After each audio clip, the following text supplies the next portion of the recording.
Welcome to my YouTube channel the study of আসামৰ অন্য এটা ভিডিঅ'লৈ আপোনালোকক স্বাগতম জনাইছোঁ। আজি মই আলোচনা কৰিম ভাৰতীয় শাস্ত্ৰীয় নৃত্য আৰু ইয়াৰ লগত জড়িত থকা ৰাজ্যসমূহ। অসম চৰকাৰৰ দ্বাৰা আয়োজিত বিভিন্ন প্ৰতিযোগিতামূলক পৰীক্ষাত ইয়াৰ পৰা প্ৰশ্ন আহি থকা দেখা যায়। সেই ভিডিঅ'টো স্কিপ নকৰি শেষলৈকে চাব আৰু আমাৰ চেনেলটো ছাবস্ক্ৰাইব কৰি ল'ব।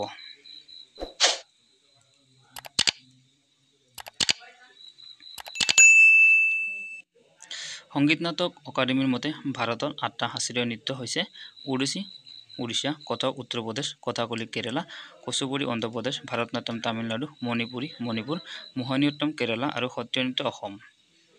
ভাৰতৰ সংগীত নাটক একাডেমী 1952 চনত প্ৰতিষ্ঠা হৈছিল। ইয়াৰ মুখ্য কাৰ্যালয় দিল্লী ফিৰোজ শ্বাহ মাৰ্গৰ ৰবীন্দ্ৰ ভৱনত অৱস্থিত।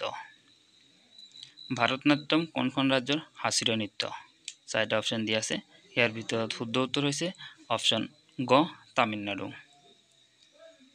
নেক্সট হৈছে সত্ৰীয়া নৃত্য কোনখন ৰাজ্যৰ শাস্ত্ৰীয় নৃত্য? 4টা অপশ্যন দিয়া আছে। ইয়াৰ ভিতৰত শুদ্ধ উত্তৰ হ'ল অপশ্যন ক অসম। কথাকলি কোন ৰাজ্যৰ শাস্ত্ৰীয় নৃত্য? 4টা অপশ্যন দিয়া আছে। ইয়াৰ ভিতৰত শুদ্ধ উত্তৰ হ'ল অপশ্যন খ কেৰালা। নেক্সট হৈছে কুচিপুড়ি কোন ৰাজ্যৰ শাস্ত্ৰীয় নৃত্য?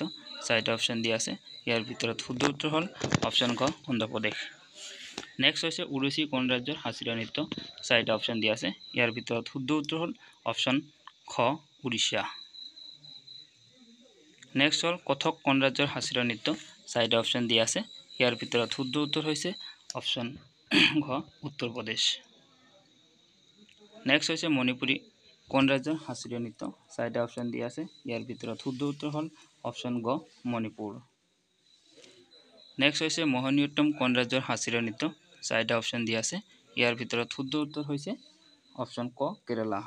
সদায় এনেকুৱা ভিডিঅ' পাবলৈ আমাৰ YouTube channel the study of Assam subscribe কৰি ল'ব পাৰে। ধন্যবাদ।